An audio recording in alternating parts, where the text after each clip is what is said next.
It's a Wagyu tri-tip. We're smoking it in there, low temperature. I'm using mesquite wood. We got a lot of wood right there. 123. We're gonna give it some color on the outside, and that definitely will increase the internal temperature. So we're gonna cut it against the grain. So as you chew it, it doesn't become stringy. And we are going to cover it in foil and let the inside temperature rise, so the tri-tip needs to rest. And then we're gonna prep a chimichurri sauce, which is really simple. We're gonna cut the herbs from the garden, and it starts off with parsley, oregano. See inside.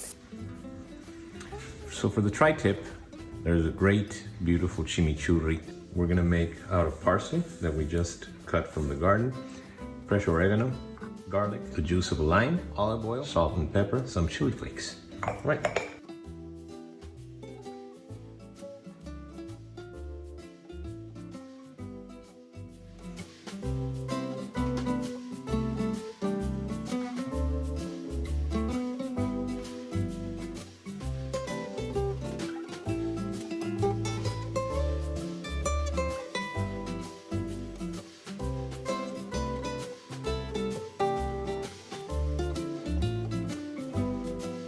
And here it is, a beautiful tri-tip, chimichurri, and some oven-baked potatoes.